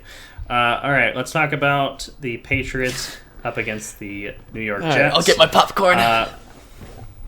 Yeah, so I'm tired of, and it's already been announced that Mac Jones will be the starter in Week 8, but I'm so tired leading up to this week about the talking head saying, is there a quarterback controversy in New England? Listen, here's the reality. Mac Jones looked uncomfortable. He looked underprepared in his first few drives. He threw a bad interception, and Bill Belichick made the decision to put in the guy who's been helping New England win games, because that's what he's about, winning games. And I'm a Mac Jones fan. I was happy that they drafted him, happy with how he performed as a rookie. He looked underprepared to play on Monday night. And the reality is, going back to Week 7, it's difficult for a team to replace their starter and rally a comeback. The team looked better with Zappian at quarterback in that game, and a lot of things went Chicago's way. Multiple fumbles recovered, a couple one-handed interceptions, etc. I mean, the list goes on and on with all the stuff that was going their way. And I sound salty as a fan because I am, but I mean, honestly, I think that when you look at their stats side by side, Bailey Zappi looks like the better quarterback right now. So I'm a little surprised that Mac Jones was named the starter on Wednesday ahead of this matchup, but I think if they coach up the system, the scheme to fit Mac Jones' play style, they're going to be in a better position to win this game. I'm going to go ahead and put it down right now. I'm picking the Patriots to win this one. But I will say this, something that was a lot more interesting to me personally was the difference in usage between the running backs. And I know that this piqued your interest as well as someone who rosters Ramondre Stevenson. Yeah. He played 77% of the snaps and caught all 8 of his targets for a career-high 59 yards. Also had 11 carries for 39 yards. On the other hand, Damian Harris played 17% of the snaps after practicing in full leading up to the game. So it wasn't because he was unhealthy for this one. 3 carries for 8 yards and 1 catch on 2 targets for 2 yards. So do you think this split was a result of negative game script or more indicative of Stevenson being the lead back for this offense moving forward? I believe in Stevenson. I think he's done a lot with what he's been given in this backfield previously whenever he's had a lot more split time. So I think that he's legit, and I do not think that this will be the split going forward. I think it will end up being closer to equivalent. But I think that Stevenson has put in the numbers to be the guy that gets a little bit more. So for most of the season, I just want to put this out there that Stevenson has been kind of holding the majority of the snaps between the two, about a 60-40 split. So you're saying more likely than not that will revert to that more than a 70-30? Well, I just say yes. What I'll say is that I had been reading that they would basically switch off like every single drive, and I think that that sort of approach, where it's just like, oh, it's Harris's turn, oh, it's Stevenson's turn. I think it's going to be a little bit more tactical about saying that Stevenson's a little bit more of our guy. So I guess it may not be totally representative of snap percentages, but I think just that mentality of who their starting running back is might be a little bit more in favor for Stevenson now. Yeah, I like that, and I think the thing that stands out the most for me is 8 of 8 targets. Yeah. Catching 8 of 8 targets, that's he's very exciting. He's the RB8 in fantasy. Yeah, I think that's more indicative of the status of running backs in fantasy this year more than anything. That's true. But he has played well this year. I can't deny that. Yeah. Let's talk quickly about Jakobi Meyers. He saw a season-low 2 targets, catching both of them, however, for 34 yards and a touchdown. That's very out of character. You saw that touchdown. Did you see that touchdown catch he made? No, I didn't. So he caught it short of the goal line and then basically like leapfrogged forward to cross the plane. So it was kind of a fluky touchdown, Nice. but we'll take him nonetheless. The early quarterback change, just to tie this off in a bow. The early quarterback change in this one threw the game off course, and it was an uphill battle that ultimately resulted in a lopsided defeat. I think if and I heard that Mac Jones handled the vast majority of the starting reps in practice, so I think they're going to get back on track. I'm not really buying into the whole quarterback controversy. I don't think he gets pulled in the first quarter of the game. So in this one, yeah, I think they're going to figure it out. I think it's more of Mac wasn't ready, and so they had to kind of limit his usage. And I agree with that. So it's kind of surprising that their assessment was wrong, but I do think that another week they're wanting to get it out there that he is the guy that they want to go with, at least for this game, just to get it more back in control for him to be the clear starter. But Zappe has impressed, especially as a rookie. All right, I can talk about the Jets now. I think, last thing I want to say, and it's just a simple thing to live by: trust in Bill Belichick. Fair enough. I'll talk about the Jets now, this divisional matchup. So, Breece Hall's season is over due to an ACL tear, which is very disappointing because he was starting to really break out, probably potentially become the offensive rookie of the year with how things were looking. So that is very unfortunate and, very disappointing. But the Jets trade for James Robinson, as we already talked about. I think that most likely keeps Michael Carter's value the same, but this has got to be something you have to monitor. And I think we've both already picked the Patriots. I think a big thing for me is going to be they're not going to be able to replace Breece Hall, who's been such a key part of that offense just in this first week that Robinson is there. I know they traded from pretty early to get him, some practices with the team, but he's not going to go in and play like Breece Hall. But I think I've kind of already given you the answer, but are you confident in starting Robinson in Week 8? No, absolutely not. There are too few teams on a bye to just be like, oh yeah, I'm definitely starting James Robinson, who, despite playing on Sunday, is on a short week with a new team. So, no, it's not something that I'm looking to put in my lineup, but I definitely am happily keeping him on my bench to see what he does in this game. There's a league where I roster Etienne and James Robinson, and this is best case scenario for both. So it's a win-win for that. And keep him out of your lineup this week. I think that's pretty reasonable to advocate for. But looking forward, I think that this could be a great option, and we've already mentioned it, that this could save his fantasy season. And just to get this in here as a kind of a preempt, if Michael Carter does very well this week, I would still be skeptical because I do think that Robinson's going to be their guy if they're willing to trade for him that quickly instead of just going with the second-year running back. So I expect his snap count to go up. So this is kind of my perspective from the future. So with Zach Wilson, had fewer than 20 completions for the 4th straight game and has only thrown 1 passing touchdown in the 4 games he's played this season. Ouch. We love Zach Wilson. Consequently, Elijah Moore has requested to be traded before Week 7, but the Jets are not entertaining that idea, and I think he was held out of this game kind of unofficially because of that, but maybe officially. I think more likely than not it was because of that. I heard Robert Saleh in a press conference basically saying that, he's available to play, he's not playing. That's kind of the situation. Yeah. And I think, as the trade deadline in the real NFL approaches, which is November 1st, they're saying they're not going to entertain the idea. I disagree. I think they probably should. If he wants to be out, it's kind of a lose-lose situation unless you trade him away, because he's not going to just change his mind after the trade deadline and be like, okay, guys, I want to play again. So, I think more likely than not he gets moved. I feel bad for him. I feel like you don't even oppose this question. You're not starting any Jets pass catchers, are you? No, I mean, and the stat that you said, the two stats that you can look to are fewer than 20 completions in 4 straight games and 1 passing touchdown. There's no volume to go around for these guys. Agreed. I am, as we've both said and kind of already said our reasoning, both picking the Patriots in this one. Yeah, go Pats. All right. Move on to a huge spread. Steelers at Eagles. Eagles are the 10.5 point favorite. So if the Steelers, Najee Harris averaged 22.4 touches per game last season, while this season he is currently averaging 16.8 touches per game. Does that alone explain the difference in Harris's fantasy production this season, in your opinion? Maybe not alone, but I think it's interesting to mention, because I think a lot of those touches he's missing came from the passing game. And that, of course, in PPR scoring is a very valuable thing for running backs. So, for sure. Yeah, Najee Harris is really disappointing this year.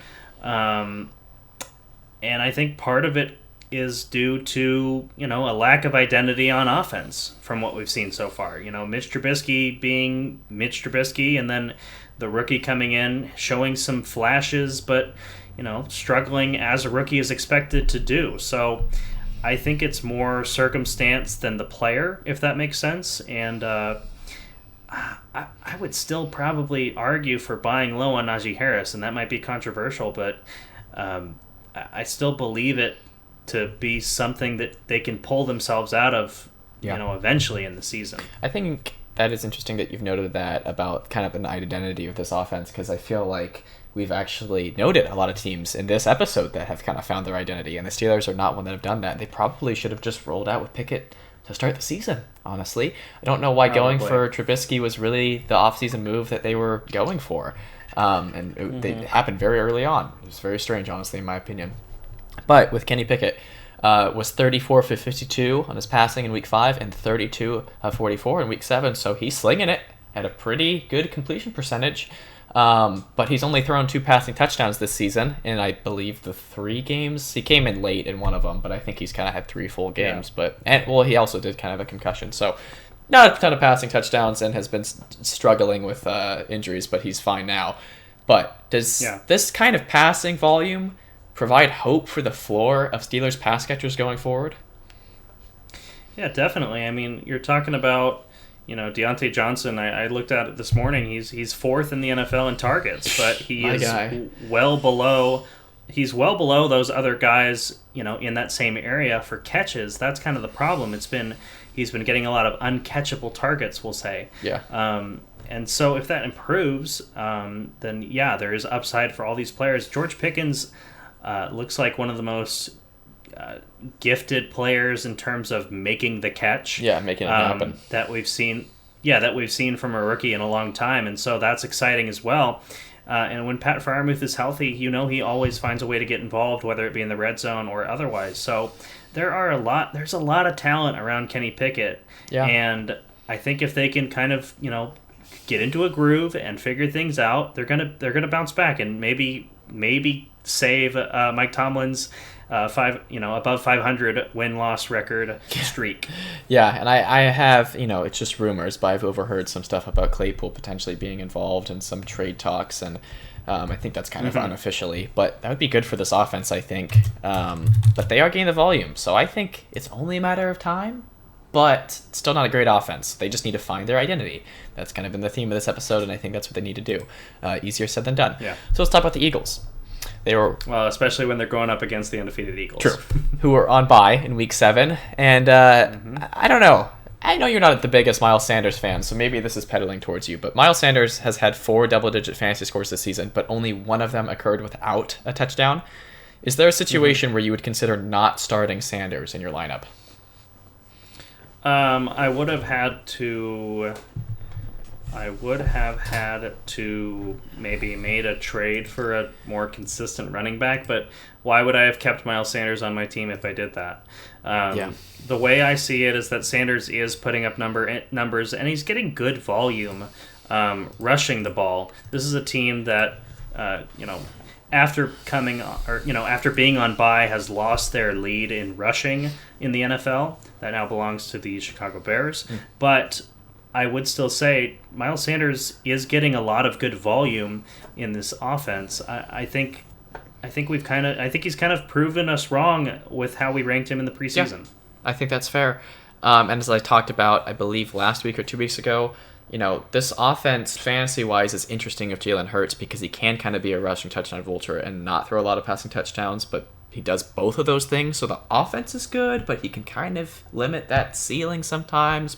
So it can be hard to predict some of these players, but they are getting the volume just because they are a really good team. A.J. Brown has only had one single-digit fantasy score this season, so he's a consistent player in this offense. Devontae Smith seems to have carved out a consistent role for himself in this offense, so I expect that to continue. And Dallas Goedert, kind of more question marks for him. He's averaging 11.28 fantasy points per game, but in Week 6 against the Cowboys, the last game he played, he only had 2 catches on 6 targets. Are you still confident in starting Dallas Goedert? Yeah, I would say so. I mean, this is, arguably one of the best teams in the NFL right now. Yeah. They are finding success both on the ground and through the air. And Dallas Goedert, like any tight end, as we've seen from Mark Andrews last week, any tight end can burn you. Yeah. So it's really a matter of, is he in a good position and situation to find success fantasy-wise? Yes, he is. So yeah. I'm okay starting him. And we're both picking the Eagles to win this one. I know. We talked up the Steelers being like, hey, there's so much talent around, but you know what? Sometimes when you go into the Thunderdome, you get burned. So picking the Eagles to win this one. All right. Let's move on to the first afternoon Sunday game we'll talk about. Titans at Texans. And I don't have a ton of notes for either of these teams. But with the Titans, Derrick Henry had 30 rushing attempts and 3 receptions. Ryan Tannehill had 13 pass completions. And all I have right here is enough said. I mean, that's the offense. Yeah, this was the preseason analysis we gave for Tennessee. Yep. It's Derrick Henry and 10 guys blocking for him. So yeah, no doubt about that. There's really nothing else to say. Treylon Burks is still on IR. Robert Woods did not pick up the slack for his absence, but it's hard to do so when your quarterback only has 13 pass completions, as we know. So yeah, that's really all there is to be said about them. Move on to the Texans. I honestly hate the Titans. I hate that they have a winning record, I believe, or a 500 record, something like that. No, it's gross, and they're the favorite here. Whatever. Texans. Monitor Nico Collins' groin injury, which forced him out of the game in the third quarter. What are you going to monitor? His groin injury. Oh, okay. Are you going to do that from a distance or up close? I always use that same wording. What are we talking about here? Oh my gosh. It's about the area of the injury, that's all. Oh, this is interesting. I just looked this up and it says What's a groin? No, stop it. It says Texans head coach Lovie Smith said Nico Collins is out on Wednesday for practice, but not for the season. Why is that the wording? Yeah. I think it's just like he's going to come back eventually, but maybe not this week. I think that's kind of the takeaway from that. Yeah, so I guess I'll talk about what could result from that. Davis Mills had 28 pass completions and threw for 302 passing yards, but no Texans pass catcher had a great fantasy day. Brandon Cooks is averaging 10.35 fantasy points per game. You asked me about him last week, and now with the potential of Collins being out, how do you value Brandon Cooks?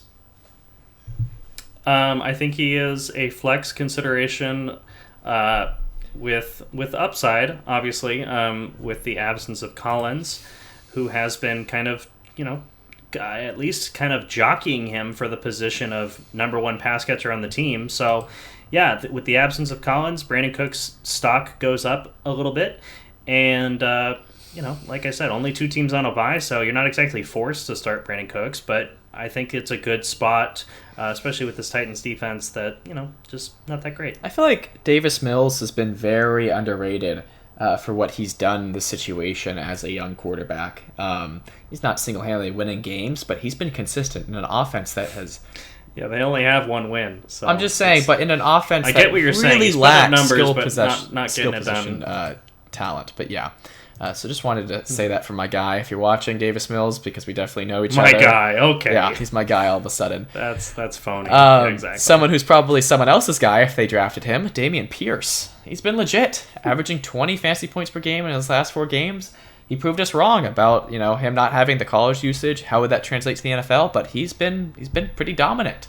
So yeah, and I think the preseason hype ended up being warranted, although it was a very strange start to the year. I'm disagreeing again. If your cursor's indicative of what you're doing, I'm feeling the Texans. Yeah, I am going to pick the Titans in this one. I think Derrick Henry's just too tough to stop. The Texans are kind of a wet napkin when it comes to stopping running backs, and so I'm taking Derrick Henry. I did see an incredible stat of like Derrick Henry's past 3 games against the Texans. I think it was at least 500. No, I think it was at least 500 rushing yards and like 5 rushing per touchdowns. Game. Yeah, per game. Yep, per game. That's awesome. Yeah. Very good. You're starting him. All right, we'll move on to Commanders at Colts. With the Commanders, upset win against the Packers. Have we talked about the Packers yet? I think we haven't. No, I cannot wait. Football. That's another offense that I love talking about. All right. But let's talk about the Commanders. Stay tuned. Yeah. So with the backfield, Brian Robinson had 22 touches on 47% of snaps. But Antonio Gibson had 13 touches and a receiving touchdown on 39% of snaps. Can you I'm just going to say that you can't confidently start Gibson. That's the claim I'll make. But can you confidently start Robinson going forward? So I would say in standard scoring, non-PPR, Brian Robinson has a good profile in that kind of scoring system. The fact that he's not really getting involved in the passing game does, to me, kind of limit his viability in PPR. But he's getting good volume, and that's valuable. We have seen him get in the end zone. He's getting most of the goal line touches. That's valuable on, not a team that puts up a lot of points generally, but up against the Colts, I could expect, 24 plus points from the Commanders in this one. So confidently is a strong word when it comes to Brian Robinson starting in your lineup, but I think the answer is you can start him. Yeah, I think that's fair, and the standard versus PPR distinction is a good point. I want everyone to remember that Antonio Gibson was a wide receiver in college, right, and converted to a running back, so he might very well just completely take that J.D. McKissic role, I guess. Yeah, that's weird. I don't know about that. It is weird. I agree. He has no value, McKissic that is, anymore. Especially with, he just has no value. And outside of best ball, you were never really starting him. Yes, but he's always, big bye weeks, not like this week, but a bye week that has a lot of teams. He's always kind of emerged as like a top waiver target because of his PPR usage, but I'd say that's out the window now for sure. With the pass catchers, Terry McLaurin had 18.3 fantasy points, Curtis Samuel had 12.9. They both did this with Taylor Heineke at QB, so you feel good about their floors no matter who the quarterback is, I guess you could say. You got anything to add on to that? Well, I think what I really like to see is that Terry McLaurin had a good day. Yes, leading this receiving core. And I think the fact that Taylor Heineke was there, I think aided that. And that was something I talked about last week in last week's preview. It's good to see that, Terry McLaurin's putting up points like we were expecting him to when Carson Wentz was under center. So this might actually be good news for that offense. Obviously you don't root for injuries, but I think they can figure it out. They had a gutty win against the Packers, and my stock is going up for McLaurin moving forward. Curtis Samuel, still kind of a borderline flex guy for me. I think that is fair. Something to note, though, is that Jahan Dotson and Logan Thomas were both inactive, so they obviously, even though they would be the top 2 passing options out of this offense, they really were that with the absence of those 2 players. So move on to the Colts, though. So this has been interesting.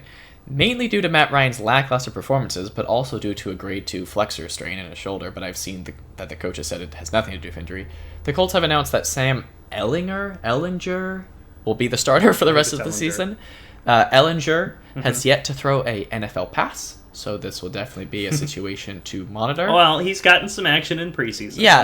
Let's not discount What do you him. think of this situation and this decision? I know that Ryan has had big issues of turning over the ball so far this season, but what do you think about this? So, I've heard that this move came from the owner and not the head coach, which I find interesting. Yeah. But I think some people are misinterpreting this situation as I'm drawing a blank. Frank Reich Frank Reich's situation being in dire situation, and he is trusting Ellinger over Matt Ryan. I don't think it's actually in his hands. Yeah, so he's on the hot seat, despite their 3-3-1 record. He's on the hot seat in this one. I think what's really more of a pressing story is what's going on with Jonathan Taylor. He looks like a guy and not the guy. Yeah, I can jump to him. He had 15.5 fantasy points, and as you were alluding to, weird usage for him. 10 rushes for 58 yards, but 7 receptions on 8 targets for 27 receiving yards. Averaging 13.14 fantasy points, which is definitely not the player you wanted to draft at the 101 spot in your draft. But it's been weird usage, so I guess I'll throw it back to you. Buy low. Is he a buy low candidate, or are you really just concerned about the way he's being used? I don't know. Yeah, I think what we've seen from him this year, it's like, at what point is this going to become the new norm? Because it just feels like he's not being used properly, but they're sort of winning games, they're sort of not. This is a team that kind of lacks identity, as we've kind of been pounding that theme this whole show. Didn't know that was going to happen, but it really is true. No, it was unplanned, but it's coming out organically, and I think that's something to pay attention to. With Jonathan Taylor, obviously if you're in a good position in your standings, make an offer for Jonathan Taylor, because we know the talent's there. It's just about the opportunity, and so we'll see how that goes. But you wanted to jump back to Paris Campbell quickly. Yeah. Quickly. And talk about his his pop-up. Yeah, so Paris Campbell, 17 receptions on 23 targets and 2 receiving touchdowns across his last 2 games combined. He is still only 25 years old. News or noise? I think it's still noise. All right. Right now. I think the quarterback change could add to that, personally. That's why I'm saying it, because the quarterback change is imminent. We don't know. Matt Ryan is I think 3rd in the NFL in passing yards. So he's been throwing the ball a heck of a lot. I don't know what Sam Ellinger is going to do in this offense. Maybe they lean heavily on Jonathan Taylor, and that helps his value. But, with Paris Campbell, I think with the quarterback change looming, it's not a spot where I'm looking to start him this week. I'm going Commanders. But definitely keep him on your bench. It could be something. Yeah, waiver target for sure if he's on your waivers. As I just said, I'm going for the Commanders. I'm going kind of wild this week. I'm trying to lose my lead. Or double it. You're going with the you're going with the Commanders in this one. I'm going to join you because cool. I think the Commanders defense is going to, they limited Aaron Rodgers last week. I think that going up against a quarterback that hasn't done anything in real NFL gameplay. And we're not just talking figuratively. It's not that bold of a pick to go against the rookie QB, so I'm good with that. Yeah. Colts don't have an identity, even less than a team with a backup QB. 2 backup QBs going against each other. All right, let's move on to... Should be a fun one to watch. Yeah, let's go on to Giants at Seahawks. So, Daniel Jones, briefly mentioned him earlier, threw for 202 passing yards and 1 passing touchdown, while also rushing for 107 rushing yards and 1 rushing touchdown. Nice. What do you make of that? I think that Daniel Jones is kind of leaning to his skill set, especially with the lack of pass catchers on that team. Yeah. RIP to our mention of Daniel Bellinger last week, because he's now likely season-ending surgery required for his. I think it was either something to do with his nose or his eye. No, it was his eye. He literally got poked in the eye or something. Yeah, it was hard to tell because the face mask and the angle of the camera, but a difficult situation there. He was, kind of trending in the right direction for tight ends, and so that's unfortunate. But just another loss to the receiving core on this team. So yeah, Daniel Jones is having to kind of put the team on his back, along with Saquon Barkley, of course. Yeah. But I think someone that is popping up, and you've got him here, is Wan'Dale Robinson. Yeah, I'm wanting to focus more on Wan'Dale Robinson than Darius Slayton, who caught a touchdown. I had a pretty good fantasy day, but he only had 3 catches. But Wan'Dale Robinson had a more legit stat line in my eyes. 6 receptions on 8 targets, 50 receiving yards, 69% of snaps, up from 23% in week 6. Nice. Is it too bold to say that you could maybe start him this week? He's a flex consideration. All right. I keep going back to it. 2 teams on a bye. It's not, you're not exactly strapped for choices, but Wan'Dale Robinson is trending in the right direction, as you've alluded to, based on his snap percentage and his target share. And I mean, really, who else are you competing with on that team for Nobody. targets? That's why he finds himself in a good spot. That's why we've talked about so many different names of this offense, because he really isn't competing with anyone. We'll move on to the Seahawks. So monitor DK Metcalf's knee injury. I see reports about what Pete Carroll has said, but I wouldn't listen to anything that guy says in regards to injury. I mean, Dr. Pete. My guy Chris Carson, sad that his career ended the way it did. Had him on my team last year.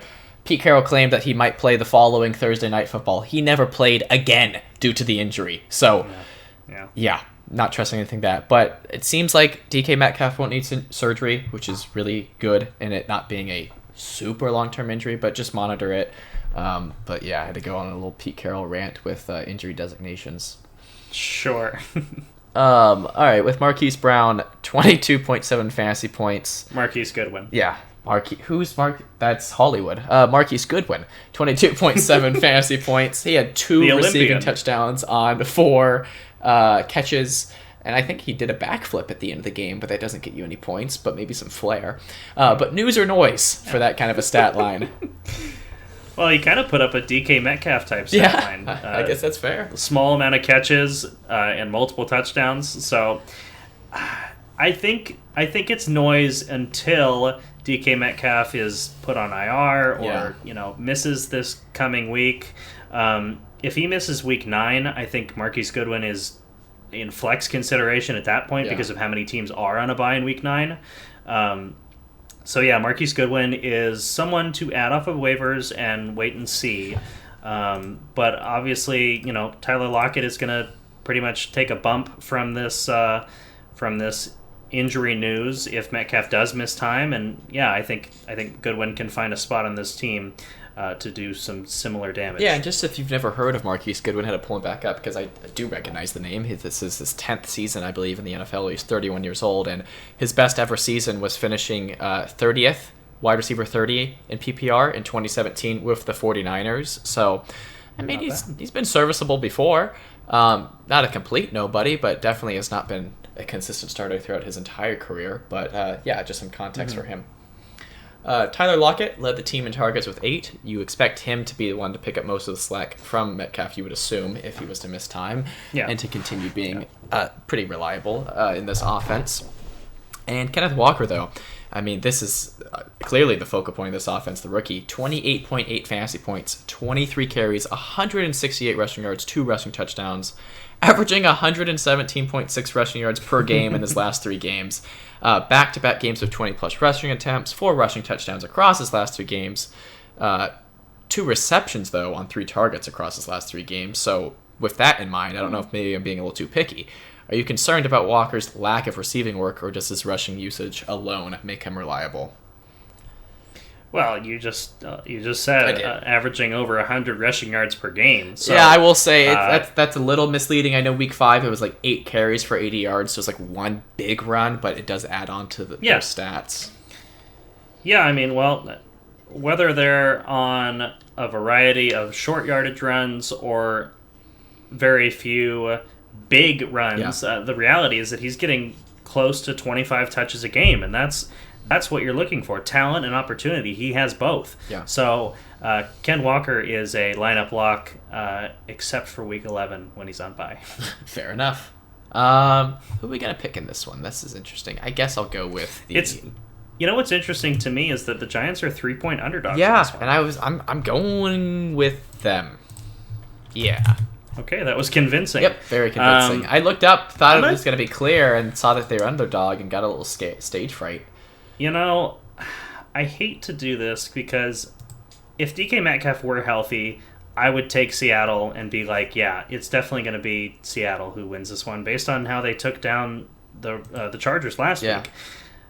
But I'm a little bit more on the fence with this one. So I think the question marks around DK did really sway me to the Giants. Yeah. They keep on scraping out wins. I think I'm going to go with you on the Giants with this one. That's not the one that I want to lose a game over. Fair enough. All right, we can move on to 49ers at Rams divisional matchup. So, with the 49ers, Christian McCaffrey made his debut with the 49ers on only 28% of snaps. So, if you're disappointed, you shouldn't be. He'll get more involved. Jeff Wilson becomes merely... Oh, yeah. Go ahead. I just wanted to say, like, I anticipated the usage being it's not surprising. very low relative to his normal usage, and so I made the decision to bench him in my league last week, and it did not cost me because he only got about 9 fantasy points. So seeing him out there at all was kind of surprising. So just wanted to make and you sure. know what? He looked really good. So when he gets more familiar with this offense, he's going to be a problem. Yes. Jeff Wilson becomes merely an insurance back, as he will likely get phased out of this offense, and Elijah Mitchell will come back eventually. I think after their week 9 bye, I think it might be. To be another insurance back, I think it's going to be past week 10. I should have picked up Deontay Foreman and dropped Jeff Wilson. I literally was a click away from doing that. Don't know why I didn't. Just didn't feel like it, I guess. Moving on. Couldn't be bothered. I guess not. Brandon Ayuk has had 15 receptions on 22 targets and 2 receiving touchdowns over his past 2 games. That's trending in the right direction. George Kittle has had 14 receptions on 19 targets and 1 receiving touchdown over his past 2 games. That's also trending in the right direction. So that's good with Jimmy G. And I guess I won't read all these stats of Debo, but you just traded away Debo, and I will say he's currently day-to-day with a hamstring strain, but he did play 86% of snaps in Week 7, so he was involved. But, we've seen the early half of last season, Debo was a wide receiver. And then the second half, he was that kind of receiver back, dual threat, no paralleled player kind of role. And now this season, he's been more of that receiver again. And I know you've argued in the past that you like that role more for him. But are you worried? Well, it's a lot. Let me just get the question for you. Are you worried about Debo potentially not being the focal point of this offense anymore with the arrival of Christian McCaffrey? So here's the way that I look at it, is that the addition of Christian McCaffrey gives defenses one more problem to deal with on this team. Yeah. You've got Christian McCaffrey, you've got Deebo Samuel, you've got George Kittle, and you've got Brandon Ayuk trending in the right direction. These are all good weapons at Jimmy Garoppolo's disposal. Think about the upside if it was, if Trey Lance were still available. Yeah. But, however, Jimmy Garoppolo has been playing well, despite what we saw last week.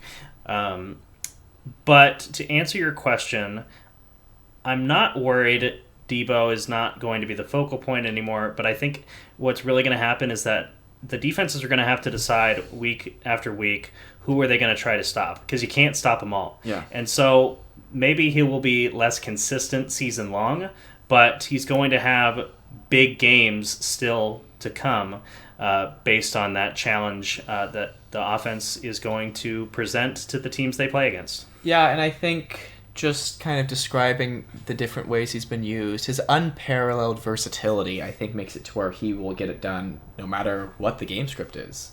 So I think I'm more inclined to believe that, and I'm going to go with you real quick and pick the 49ers. But let's talk about the Rams. So they were on bye in Week 7. Matthew Stafford has thrown 6 passing touchdowns and 8 interceptions across his 6 games this season.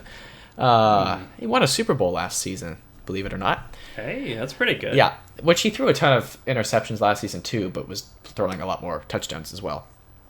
Yes. But with Tyler Higbee, I'll talk about real quick. He had 24 targets across weeks 4 and 5, but had 1 catch on 2 targets in Week 6. Weird. Another thing that's weird about these receivers, Allen Robinson outscored Cooper Kupp in Week 6. Weird. Robinson has had 2 double-digit fantasy performances this season, scoring 1 receiving touchdown in each of them. The Rams are trying to trade Cam Akers. Thoughts on this offense? Yeah, well, I think Cooper Kupp is still a must start. Yeah. There's no denying that. Allen Robinson has not proven himself to me yet to put him in my lineup. That's me personally. Yeah. I'm pretty risk averse with him, but to be honest, like you said, he's only had 2 double-digit fantasy performances this season. Makes him pretty touchdown dependent. And with Tyler Higbee, I mean, if you roster Higbee, you probably don't also have Travis Kelce.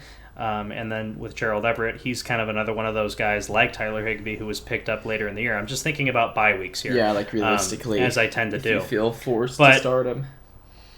Well, I don't even think it's about forced. I think what's more realistic is that he bounces back, maybe not to the tune of 12 targets a game, but I think it's going to be a lot better than 2. So I'm not really concerned about starting Tyler Higbee. That's fair. Yeah, we're both picking the 49ers. I think another week with McCaffrey being there is going to make this offense even more. The only thing that can hold this team back is Garoppolo, and he usually is competent enough. But they have a great defense on top of this new star-studded cast of an offense. Yeah.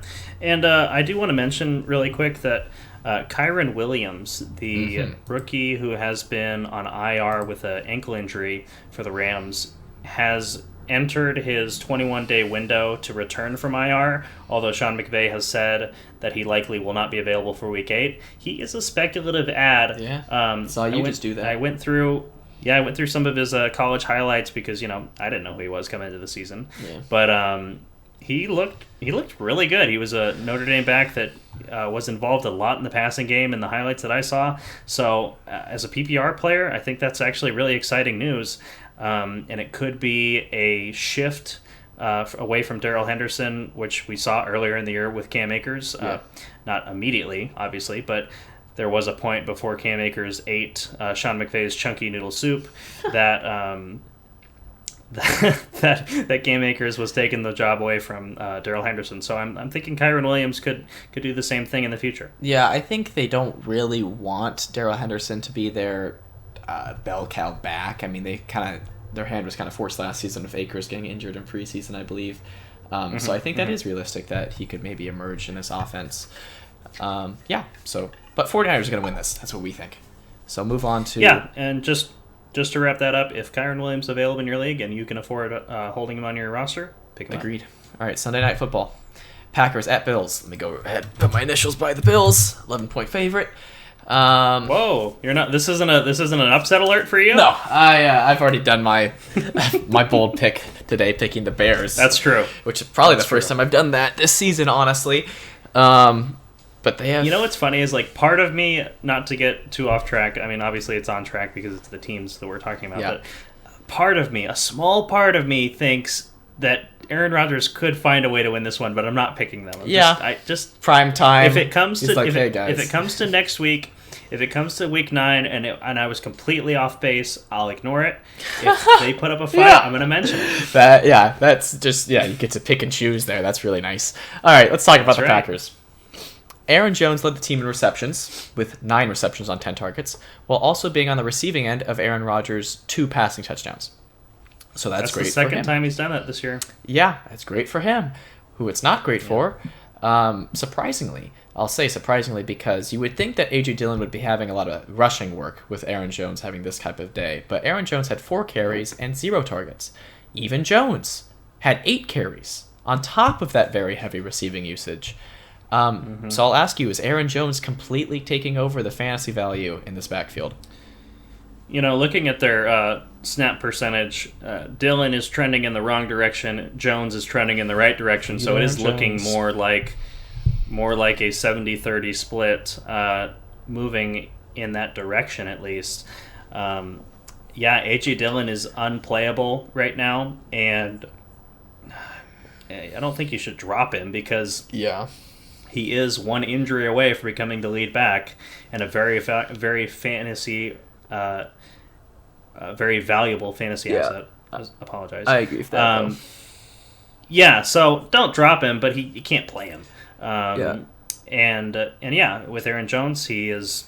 Maybe the Packers are finding their identity of getting the running backs more involved in the passing game. So Yeah. we'll have to wait and see on that. Yeah, and with the pass catchers, monitor Alan Lazard's shoulder injury, which he suffered in Week 7. Yeah, he's been catching touchdowns, but it's a player that we haven't been super excited about as far as being reliable. And Romeo Doubs played 89% of snaps, but saw 0 receptions on 4 targets. I mean, you love to see a rookie with Aaron Rodgers be pretty much an every down receiver, but that's a bad stat line for him. So yeah, and Carson, if you had listened to the podcast that you were a part of last week, I told you don't start Romeo Doubs, and you started him against me. Didn't work out. Okay. Do you think there's zero chance I should start him this week? I don't even think he's in my lineup, but I'm just saying that he is heavily involved in this offense. Aaron Rodgers is still his quarterback if he can just get into some sort of a groove. Do you really think there's not enough value there to warrant starting him? Which I'll say I don't think I am currently, but you know what? Let me hold that thought because I'm going to go look at your team and I'm going to tell you. Okay. Well, I tell you right now, we're not playing each other. Sure he's on my bench, but I just mean like value-wise. Do you really think that he can't reemerge? Because 89% of snaps for a rookie is great, and they got to throw it to somebody, and I don't see it being Aaron Jones being the wide receiver one every week. That's nice and all, but when you look at his game log, he's not been good. He's gotten you 6 points per game minus Week 7 over the past 3. So, sorry, I guess I'll just rephrase that. Over Weeks 5 and 6, preceding Week 7, obviously, he averaged 6 points a game. And 86% of the snaps, 96% of the snaps, he got you 6.1 points. What I was saying last week was he's not putting up good numbers. The Packers don't look good as a team. Yeah. I think that Doubs belongs on benches until something changes. That's what I was saying. All right. So if he doesn't do anything, I won't mention it. But if he does something, I'll call back to it. How about that? Good call. I think that's smart. I feel like I'll skip over that Aaron Jones question. Well, but now I'm bringing it up. Aaron Jones, the only Packer. You can start with confidence. With confidence is a strong phrase for him. He's been inconsistent and basically reliant on touchdowns to have any kind of RB1 type status, although he is, I think, RB 10 or 11 currently. So confidently, no. If you have him, you might be forced to start him. Yeah. So, yeah. I mean, I don't think you're benching him, but I see what you mean. He's had quite the variability between his stats across these games. So, yeah. All right, with the Bills. They were on bye in Week 7. So keep that in mind. Nice long rest before this primetime game against the Packers. Josh Allen is MVP candidate. And Stephon Diggs is booming. I keep on bringing that up. I was very high on him. And everyone should have been. Gabe Davis, though, I'm still a skeptic of him. 14 receptions and 4 receiving touchdowns in his 5 games he's played this season. Does this make you nervous about his consistency, or is it just too good of a passing offense to really worry about it? Can it be both? Because I think that, yes, you're right. It is a high-scoring, high-flying offense. But I also don't think that Gabe Davis was one of those players that really profiled as a high number of receptions guy. Yeah. Like he's not a Stephon Diggs. They already have that guy. Yeah. So the role that he's filling in this offense is flex plus upside. And when he booms big. And when he doesn't, he still gets you around, 9 to 10, 11 points per game. So I think the upside is too great to avoid, and that's kind of where I stand on Gabe Davis. Yeah, that's fair. It's just a receiving touchdown on every 3.5 catches is ridiculous. Well, when Josh Allen's throwing you the football, it's not that unrealistic. That's true. All right, Devin Singletary's double-digit fantasy games have come from matches against in Miami, in Baltimore, and in Kansas City. All games which the Bills did not completely dominate, losing one of those. should you start Singletary against the Packers? Basically, I've already done the analysis that Singletary has gotten good usage when they are in kind closer of games. Yes, exactly. So yeah. I'm kind of saying that might not happen this one. So are you going to just fade him? Yeah, based on the 11-point spread, which might be too low. I don't think that Singletary is going to get a lot of looks. He may fall into the end zone once, but outside of that random event occurring, I would say Singletary is probably not worth starting. Yeah, I mean, we'll look for a week where it looks like it will be a shootout between teams, and then maybe we'll have to say Singletary could do well in this one. But it's been weird how correlated he has been. But I guess it does make sense because they have to try different things if they're offense, if they are in those shootouts. Yeah. All right, move on to... Wait, we already said it. Yes, Bills. Many times we've said it. Bills are going to win this one, in our opinion. All right, move on to Monday Night Football. Bengals at Browns divisional matchup. It seems like the Bengals have kind of found themselves again, something that the Rams can't say, the other Super Bowl team from last season. So Joe Burrow, 3 passing touchdowns, 1 rushing touchdown. I believe he had 350 passing yards at halftime and ended up with 481. Probably. He was playing unbelievable. Yeah. So he's woken up. Great for you who traded for him at his value that wasn't this high. Great job. Back-to-back games with 100-plus receiving yards and 2 receiving touchdowns in each for Jamar Chase. So he's back. Tyler Boyd, I'll say sell high potentially. 29.5 fantasy points, 8 catches, 155 receiving yards, a receiving touchdown. Sell high, right? I mean, you've had to have Absolutely. Boyd, yeah, of course, for a lot of his up and downs. So, yeah, and I'm over that, of course. Yeah. Tyler Boyd is obviously, we saw it last week. He's viable to go off like this on occasion, but if you started him last week, you probably just got lucky more so than made a smart decision, if that makes sense. Yeah, because T. Higgins.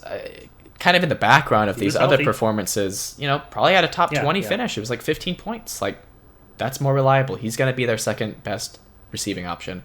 So take this opportunity if someone wants Boyd to sell high on him. Yeah, I agreed. Yeah, and Hayden Hurst had 8 targets, so kind of still that usage that you like to see that, I don't even know what his roster percentage is, but still could be an enticing, I guess, bye-week fill-in, potentially. But he is involved. So keep on looking his way if you're needing an option potentially, because he's in a good offense and he could continue to get even better looks as this offense gets back to being high-powered again. And Joe Mixon had 20 touches. Sorry, I just want to put that out there. Hayden Hurst, 68% roster. There you go. Yeah. In Sleeper. Yeah. And as I said, Mixon getting used. This offense looks like how they did last year, and I'll just go ahead and pick them real quick. I've been doing that a little early a lot of times. But, all right, let's talk about the Browns. Nick Chubb got his rushing touchdown, so he had a good week. Yay. It's really all there is to say. I mean, that's what he needs. That's what he needs for sure. The Browns are listening to trade offers for Kareem Hunt, which could be really interesting for Hunt's value. Yes. Hunt has had 10 touches across the past 2 games combined. Not great. Hunt's fantasy value could... Yeah, kind of a weird trend for him. Yeah, because you were really high on him in rankings, and rightfully so. I mean, previous seasons he's been really involved as a pass-catching option, and therefore in PPRs had really good value, flex value at least, especially for being a RB2 in an offense. Yeah, and I ranked him as an RB2 in preseason. He's currently running back 24, so in a 12-team league. Technically, I'm right. That is surprising. But I think that it was also kind of factoring in the idea that if he was traded, he becomes pretty much an instant RB1. It depends on what team he goes to an extent, but he's likely the best running back on most rosters in the NFL right now. And so, if trade deadline is November 1st, as we mentioned, we should have news. Maybe it'll be like, can you imagine if it was announced during the Monday night game? That'd be hilarious. That would be funny.